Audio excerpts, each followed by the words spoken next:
Hello student, कैसे हो आप सब लोग।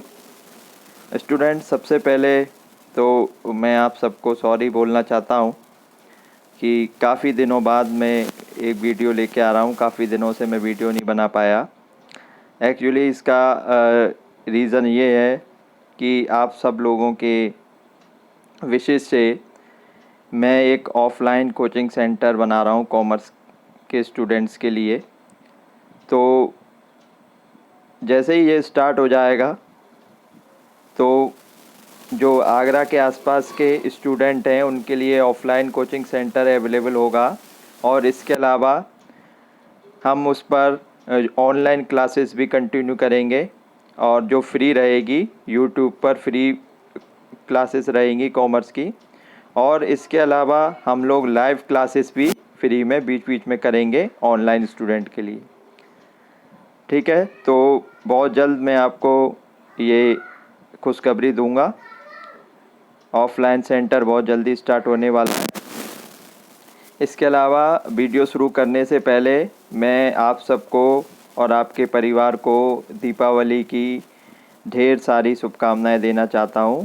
आप सबके लिए दीपावली बहुत ही शुभ और लेके आए, और आने वाला समय आप सबके लिए बहुत ही मंगलदायी हो। तो स्टूडेंट, आज का वीडियो स्टार्ट करते हैं। देखिए, आज का वीडियो हमारा कॉस्ट और मैनेजमेंट अकाउंटिंग से लिया गया है।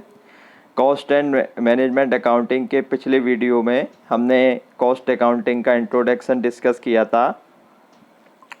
आज हम इस वीडियो में एक इम्पॉर्टेंट टॉपिक पर डिस्कस करने जा रहे हैं, वो है एलिमेंट ऑफ कॉस्ट। ठीक है, तो आज हम एलिमेंट ऑफ कॉस्ट के बारे में बताने जाएंगे कि जो कॉस्ट होती है, जो हमारी लागत है, उसमें कौन कौन से एलिमेंट जुड़े हुए होते हैं, कौन कौन से एलिमेंट इंक्लूड हैं, वो एलिमेंट कौन से हैं, कितने प्रकार के होते हैं, वो सब हम इसमें डिस्कस करेंगे।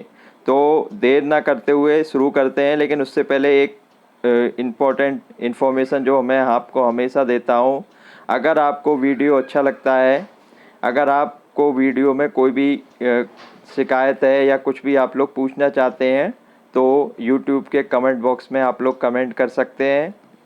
अगर अभी तक आपने मेरे YouTube चैनल को सब्सक्राइब नहीं किया है, मेरी प्रिसीजन एकेडमी ऐप को डाउनलोड नहीं किया है, तो आप वहाँ उसको डाउनलोड कीजिए और मेरे YouTube चैनल को लाइक कीजिए और शेयर कीजिए। देखिए, जो प्रिसीजन एकेडमी ऐप है वो आप गूगल प्ले स्टोर पर जाकर आसानी से डाउनलोड कर सकते हैं। तो ये सारे वीडियो आपको वहाँ पर लाइब्रेरी में मिल जाएंगे, और इससे रिलेटेड, कॉमर्स से रिलेटेड बहुत सारे जो नोट्स हैं, PDF है, इन्फॉर्मेशन है, वो भी आपको वहाँ पर मिल जाएगी। ठीक है, तो स्टार्ट करते हैं जल्दी से। तो देखिए, सबसे पहले एलिमेंट ऑफ कॉस्ट की बात करते हैं। तो हम सब जानते हैं एलिमेंट मतलब तत्व। कॉस्ट के एलिमेंट मतलब कॉस्ट किन किन तत्वों से मिलकर बना है, वो हम लोग डिस्कस करेंगे। तो a manufacturing organisation is concerned with the conversion of raw material into finished product with the help of labor and certain of other service in order to compute the cost of each stage of production. The cost of manufacturing a product is subdivided and they are known as element of cost. ठीक है, तो cost क्या है?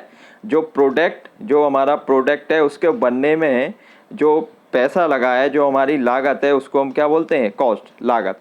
ठीक है, तो उसमें क्या है कि उसको जब हम सब डिवाइड कर देंगे कॉस्ट को, कि उसमें क्या क्या चीज़ आई, किन किन चीज़ों को जोड़कर हमने कॉस्ट को डिटरमाइन किया, तो वो हमारे सब डिविजन्स जो होंगे वो क्या कहलाएंगे? हमारे एलिमेंट ऑफ कॉस्ट। ठीक है, तो ये 3 प्रकार के होते हैं। देखिए, एक तो होता है मटेरियल, दूसरा होता है लेबर, और तीसरे होते हैं एक्सपेंसेस।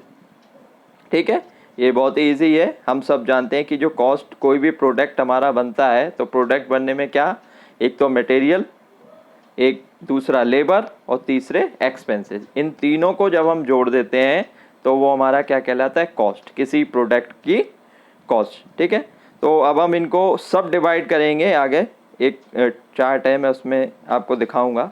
ठीक है, तो देखिए, इस चार्ट की मदद से आपको इजीली समझ में आएगा। एलिमेंट ऑफ कॉस्ट के 3 एलिमेंट, मटेरियल, लेबर और एक्सपेंसेस। इसके बाद मटेरियल को हम 2 सब कैटेगरी में डिवाइड करेंगे, डायरेक्ट मटेरियल और इनडायरेक्ट मटेरियल। सेम लेबर को भी दो कैटेगरी में हम लोग डिवाइड करेंगे, डायरेक्ट लेबर और इनडायरेक्ट लेबर। एक्सपेंसेस को भी डायरेक्ट एक्सपेंसेस और इनडायरेक्ट एक्सपेंसेस। अब देखिए, डायरेक्ट मटेरियल, डायरेक्ट लेबर और डायरेक्ट एक्सपेंसेस जो हमारे हैं वो हमारी क्या है, प्राइम, उसको हम क्या बोलेंगे, प्राइम कॉस्ट। और जो हमारे इनडायरेक्ट मटेरियल, इनडायरेक्ट लेबर और इनडायरेक्ट एक्सपेंसेस हैं उनको हम क्या बोलेंगे, ओवरहेड। ठीक है, ओवरहेड को फिर तीन सब कैटेगरी में हम लोग डिवाइड करते हैं, प्रोडक्शन ओवरहेड, एडमिनिस्ट्रेशन ओवरहेड और सेलिंग एंड डिस्ट्रीब्यूशन ओवरहेड। ठीक है, इन सबको जब हम इंक्लूड कर लेंगे, टोटल कर लेंगे, तो वो हमारी क्या निकल जाएगी, प्रोडक्ट की कॉस्ट। यही हमारा कॉस्ट अकाउंटिंग का ऑब्जेक्टिव है। ठीक है, हमने ऑब्जेक्टिव में पहले पढ़ा था। तो देखिए ये चार्ट आपको इजीली समझ में आ गया होगा। एलिमेंट ऑफ कॉस्ट हमारे तीन होते हैं, मटेरियल, लेबर, एक्सपेंसेस। और तीनों ही जो एलिमेंट हैं इनको हम दो दो कैटेगरी में सब डिवाइड करते हैं, डायरेक्ट और इनडायरेक्ट। यानी मटेरियल, एक डायरेक्ट मटेरियल का इस्तेमाल होता है प्रोडक्ट बनाने में, एक इनडायरेक्ट मटेरियल का। ऐसे ही लेबर, एक डायरेक्ट लेबर होती है, एक indirect labour. Expenses, direct expenses और इनडायरेक्ट एक्सपेंसेस। ठीक है, अब इनके बारे में हम डिस्कस करते हैं। तो देखिए सबसे पहले बात आती है मटेरियल की। हम सब लोग जानते हैं मटेरियल जो रॉ चीज़ होती है जिससे कोई प्रोडक्ट बनाया जा रहा है वो क्या होता है, हमारा मटेरियल। ठीक है, मटेरियल के बिना प्रोडक्ट नहीं बन सकता, तो कोई ना कोई मटेरियल होगा जिससे हम प्रोडक्ट को बनाएंगे। ठीक है, तो ये the substance from which the product are made are known as material. ऐसा सब्सटेंस जिससे एक प्रोडक्ट को बनाया जाता है वो क्या कहलाता है, हमारा मटेरियल। ठीक है, तो मटेरियल जब तक प्रोडक्ट नहीं बनता उसको हम क्या बोलेंगे, रॉ मटेरियल। ठीक है, वो किस फॉर्म में होता है, वो रॉ मटेरियल की फॉर्म में हम लोग उसको लेते हैं और उसके बाद उसको प्रोसेस करके हम एक प्रोडक्ट में उसको तब्दील करते हैं। तो ये दो प्रकार का होता है, direct as well as indirect. ठीक है, अब बात करते हैं डायरेक्ट की। तो देखिए डायरेक्ट क्या होता है, direct material those material which can be identified with the product and can be conveniently and economically measure and directly charge to the product. ठीक है, वो मटेरियल जिसको कि हम प्रोडक्ट में इजीली आइडेंटिफाई कर सकते हैं। ठीक है, यानी कहने का मतलब ये है कि ऐसा मटेरियल जिसके बिना प्रोडक्ट बन ही नहीं सकता। ठीक है, तो जो प्राइम मटेरियल है जिसके बिना कोई भी प्रोडक्ट बन नहीं सकता, या और इसीलिए यहाँ बता रहा है कि जिसको हम प्रोडक्ट में इजीली आइडेंटिफाई कर सकते हैं। हम बता सकते हैं कि साहब जैसे फर्नीचर है तो हम बता सकते हैं लकड़ी का फर्नीचर है, तो लकड़ी के फर्नीचर किससे बना, लकड़ी से। तो यानी लकड़ी क्या हो गई हमारी, वुड क्या हो गया हमारा, डायरेक्ट मटेरियल। ठीक है, और देखिए एग्जांपल दे रखा है, timber use in furniture making. ठीक है, फर्नीचर यूज में जो लकड़ी इस्तेमाल होती है। Cloth use in readymade dress making. ठीक है, ड्रेस कोई खरीद के लाए, हम शर्ट लेके आए तो हम इजीली बता सकते हैं इसमें किस चीज़ का इस्तेमाल हुआ होगा, क्लोथ का। ठीक है, bricks use in building a house. एक मकान बना है, बिल्डिंग बनी है, हमें पता है इसमें क्या क्या इस्तेमाल हुआ होगा, ब्रिक, सीमेंट, सैंड। ठीक है, तो ये सब चीज़ें क्या हैं, इनको हम बोलेंगे डायरेक्ट मटेरियल जिसको कि हम प्रोडक्ट में डायरेक्टली आइडेंटिफाई कर सकते हैं, या ये कह सकते हैं कि इनके बिना प्रोडक्ट बनाना नामुमकिन है, जो प्राइम डायरेक्ट मटेरियल है। ठीक है, जैसे cotton, leather, timber, cloth, brick, jute, they are all material directly entered in the production known as raw material और ए डायरेक्ट मटेरियल। ठीक है, अब आते हैं इनडायरेक्ट मटेरियल। तो देखिए इनडायरेक्ट मटेरियल मैं बता देता हूँ, इनडायरेक्ट मटेरियल क्या होता है, जो जिसके बिना, जिससे प्रोडक्ट तो बन जाता है। ठीक है, इनडायरेक्ट मटेरियल है तो प्रोडक्ट पे कोई असर नहीं पड़ता और उसको हम इजीली आइडेंटिफाई भी नहीं कर सकते। लेकिन इनडायरेक्ट मटेरियल प्रोडक्ट के लिए जब तक उसको फिनिश करने के लिए वो बहुत ही कंपलसरी होता है। ठीक है, यानी प्राइम भी नहीं होता और गैर जरूरी भी नहीं होता। इनडायरेक्ट मटेरियल भी उतना ही जरूरी है जितना जरूरी है हमारा डायरेक्ट मटेरियल। लेकिन इनडायरेक्ट मटेरियल को हम प्रोडक्ट में से इजीली आइडेंटिफाई नहीं कर सकते और ऐसा भी नहीं कह सकते कि साहब इसके बिना प्रोडक्ट नहीं बन सकता। लेकिन प्रोडक्ट को सरवाइव कराने में, प्रोडक्ट को यूज़ कराने में, फिनिश प्रोडक्ट में कहीं ना कहीं उसकी कंपल्सन आवश्यक होती है। ठीक है, एग्जाम्पल हम देते हैं, उसको आपको इजीली समझ में आएगा। ये क्या कर रहा है, indirect material are those material which can not normally form a part of the finish product, cost of it can not be identified and allocate but can be appropriate to the particular product, जैसे lubricant, cotton waste, grease, oil. ठीक है ना भाई, machine पे कोई काम हो रहा है तो जो लुब्रिकेंट डाल रहा है वो भी तो एक तरह का मटेरियल है, उसका प्रोडक्ट से कोई लेना देना नहीं है, लेकिन मशीन सही चलेगी तभी तो प्रोडक्ट बनेगा। कॉटन वेस्ट जो सफाई के लिए हमने कॉटन का इस्तेमाल कर रहे हैं, ग्रीस डाल रहे हैं मशीन में, ऑयल है, वो सब क्या है, अपने आप में एक मटेरियल है, एक मटेरियल है, लेकिन उनका इस्तेमाल हम लोग प्रोडक्ट को बनाने में नहीं कर रहे हैं, लेकिन प्रोडक्ट को सर्वाइव करने के लिए ज़रूरी है। ठीक है, और एग्जांपल है, देखिए, material used in maintenance of plant and machinery like lubricant, cotton waste, grease, oil, stationery, small tool for general use, cost of thread in dress making. ठीक है ना, कोई ड्रेस हम बना रहे हैं, कोई रेडीमेड गारमेंट है, शर्ट हमने बनाया, हमसे पूछा गया हाँ भाई इसमें क्या डायरेक्ट मटेरियल, तो डायरेक्ट मटेरियल क्या है, क्लोथ, लेकिन क्लोथ से शर्ट बनाने में, जो स्टिच करने में जो थ्रेड का इस्तेमाल हुआ है, जिस धागे का इस्तेमाल हुआ है, वो भी तो एक मटेरियल है। तो वो क्या है, वो डायरेक्टली इंक्लूड नहीं है भाई, डायरेक्ट मटेरियल है वो क्लोथ है। ऐसा नहीं है कि भाई बिना क्लोथ के शर्ट तो नहीं बन सकती, लेकिन धागे का इस्तेमाल भी इतना ही ज़रूरी है। तो वो क्या है, उसको हम इजीली आइडेंटिफाई नहीं कर पा रहे हैं, लेकिन वो फिनिश्ड प्रोडक्ट में बहुत ही ज़रूरी है, लेकिन वो प्राइम मटेरियल नहीं है। तो वो क्या है, हमारा इनडायरेक्ट मटेरियल। ठीक है, cost of nails in shoe making and furniture. ठीक है ना, समझ गए, फर्नीचर बना रहे हैं हम लोग, कील लगाते हैं, कील, ठीक है, लकड़ी से फर्नीचर बना रहे हैं तो कील लगा रहे हैं, लेकिन अब हम ये नहीं कह सकते कि साहब फर्नीचर किससे बनाए, कील से। ऐसा तो नहीं बोल सकते कि फर्नीचर कील से बनाए, हम क्या बोलेंगे, फर्नीचर बनाए किससे, लकड़ी से। लेकिन कील, फेविकॉल, ये सब चीज़ें क्या हैं, ज़रूरी है। तो ये इनको हम किस में रखते हैं, इनडायरेक्ट मटेरियल में। ठीक है, तो इजीली आपको समझ में आना चाहिए कि जो प्राइम मटेरियल है, जिसके बिना प्रोडक्ट बन ही नहीं सकता, वो तो हमारा डायरेक्ट मटेरियल, और कुछ मटेरियल ऐसे हैं जिनके बिना प्रोडक्ट हमारा सर्वाइव नहीं कर सकता, फिनिश तक नहीं पहुंच सकता, वो हमारे इनडायरेक्ट मटेरियल। ठीक है, इसके बाद आती है बात लेबर की। तो सेम लेबर को भी हम ऐसे ही कैटेगराइज करेंगे। तो for conversion of material into finish product human effort is needed, for such human effort the remuneration is paid and that is called labour cost और wages. Labour can be direct as well as indirect. ठीक है, तो labour product को बनाने में, जो product को बनाने में, एक रॉ मटेरियल से फिनिश गुड तक पहुंचाने में जो लेबर डायरेक्टली वर्क कर रही है मशीन पर, ठीक है, जो डायरेक्टली वर्क कर रही है मशीन पर, जो कि क्या कर रही है, रॉ मटेरियल से एक फिनिश प्रोडक्ट तक बना रही है, उसको जो हम सैलरी और जो वेजेस पे कर रहे हैं, वो हमारा क्या कहलाएगा, डायरेक्ट लेबर या डायरेक्ट वेजेस।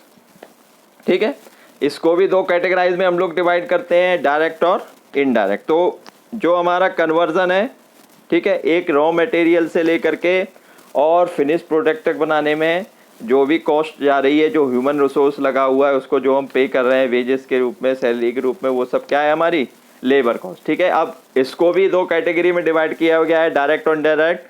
तो इसको मैं बता देता हूँ, डायरेक्ट, जो डायरेक्ट लगे हुए हैं, ठीक है, अभी मैंने बताया ना, रॉ मटेरियल से और फिनिश प्रोडक्ट बनाने में जो डायरेक्ट लेबर फोर्स वर्क कर रही है, उसको हम बोलेंगे डायरेक्ट वेजेस। उनको जो पे किया जा रहा है, उनको जो अमाउंट दिया जा रहा है, और उनकी जो कॉस्ट है जो हम प्रोडक्ट में जोड़ेंगे, वो हमारी क्या कहलाएगी, डायरेक्ट कॉस्ट या डायरेक्ट लेबर। ठीक है, तो all labour expenses in altering, composition, construction, confirmation of the product are included in direct wages. These are the wages which can be identified with and allocate the cost center and cost unit. Direct wages are also known as direct labor, productive labor, process labor और prime cost labor. ठीक है, तो समझ में आ गया, जो directly labour, जो labour है हमारी, जो मजदूर हैं, जो वर्कर हैं, जो डायरेक्ट प्रोडक्ट बनाने में लगे हुए हैं, ठीक है, उनकी जो कॉस्ट है, उनको देने वाला जो हम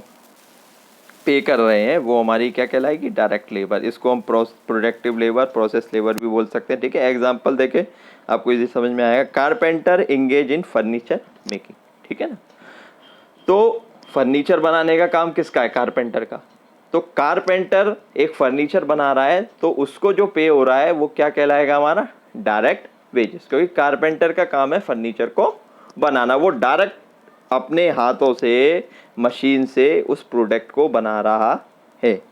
वर्कमैन इंगेजिंग असेंबलिंग पार्ट, ठीक है, एक वर्कर है असेंबल कर रहा है बहुत सारे पार्ट्स को, एक प्रोडक्ट बना रहा है, तो वो भी क्या है? डायरेक्ट उस वर्क में लगा हुआ है, ठीक है। अब देखिए इनडायरेक्ट वो जो प्रोडक्ट बनाने में जो लेबर नहीं लगी हुई है, जो प्रोडक्ट बनाने में नहीं लगी हुई है, लेकिन जो उसके आसपास के जो डिपार्टमेंट हैं, जो और डिपार्टमेंट है, जो प्रोडक्शन से जुड़े हुए और डिपार्टमेंट हैं, जो उनसे रिलेटेड वर्क कर रहे हैं, उनकी जो सैलरी और उनको दिए जाने वाला जो रेम्यूनरेशन है, उसको हम इनडायरेक्ट लेबर में इंक्लूड करते हैं। क्योंकि भाई कॉस्ट तो आई, भाई फैक्ट्री चल रही है और वहाँ पर एक फैक्ट्री का वॉचमैन लगा हुआ है, वो प्रोडक्ट नहीं बना रहा है, लेकिन वॉचमैन को सैलरी तो फैक्ट्री में ही मिल रही है ना, तो वो कॉस्ट प्रोडक्ट में हमें जोड़नी है।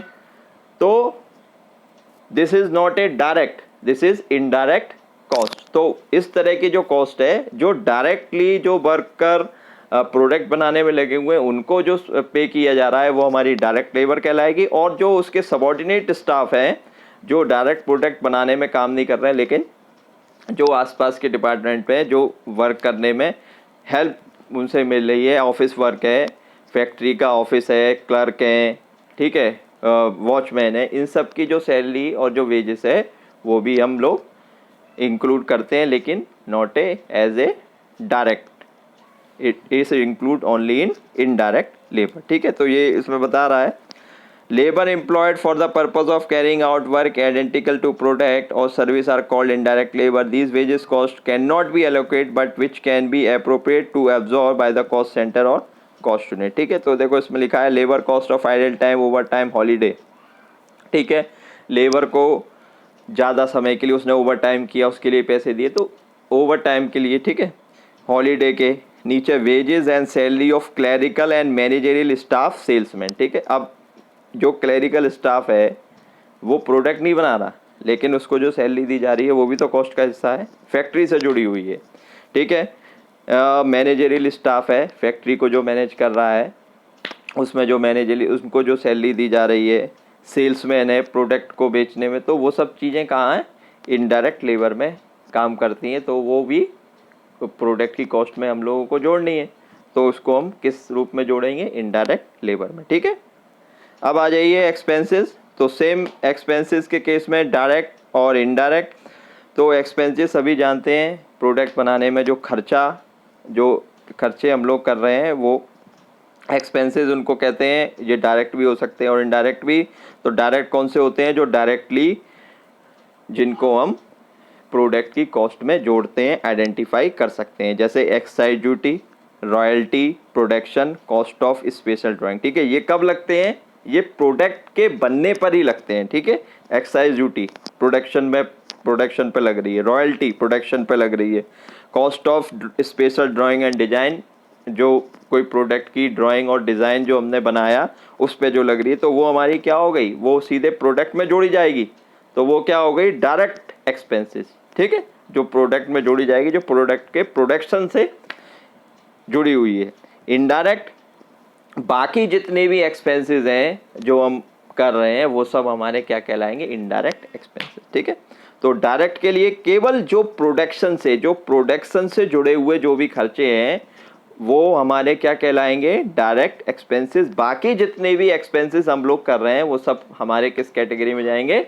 इनडायरेक्ट एक्सपेंसेस में, ठीक है। इसमें लिख रहा है these are other than indirect material, indirect labour which can not be directly identified and allocate but can only be appropriate for absorb with the cost center और cost unit। एग्जाम्पल देखिए आपके सामने दे रहे हैं, rent, rate, insurance, power, lighting, bank charge, depreciation, repair of fixed assets, advertisement, employ welfare, expenses, service department, जो सारे खर्चे हैं जो भी हम कर रहे हैं प्रोडक्शन के रिलेटेड, वो सारे खर्चे कहाँ जाएंगे? इनडायरेक्ट में। केवल जो प्रोडक्ट्स के बनाने में, जो प्रोडक्ट के प्रोडक्शन में जो खर्चे हमें डायरेक्टली हम पे कर रहे हैं वो हमारे डायरेक्ट एक्सपेंसेस कहलाएंगे, ठीक है।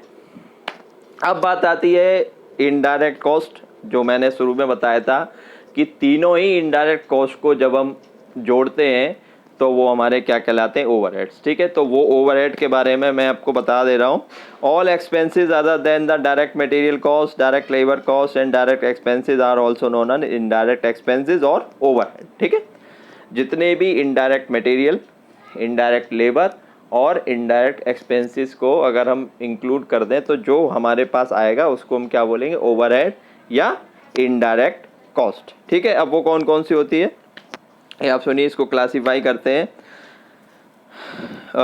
राइटर की डेफिनेशन पढ़ लेते हैं। According to Wheldon, overhead means the cost of indirect material, indirect labour and such other expenses include service as cannot conveniently be charged direct to specified cost. It is called an off cost and burden. ठीक है, जिनको हम directly charge नहीं कर सकते उनको हम indirectly charge करते हैं। ठीक है, तो सबसे पहले जब हम इसका क्लासिफिकेशन कर रहे हैं तो सबसे पहले क्या है, प्रोडक्शन ओवरहेड और वर्क ओवरहेड और फैक्ट्री ओवरहेड और मैन्युफैक्चरिंग ओवरहेड। ठीक है, प्रोडक्शन, वर्क, फैक्ट्री, मैन्युफैक्चरिंग, यानी सारे सभी का मतलब एक है, प्रोडक्शन से जुड़े हुए जो खर्चे हैं उनको हम production overhead, work overhead, factory overhead और मैन्युफैक्चरिंग ओवरहेड में इंक्लूड करेंगे।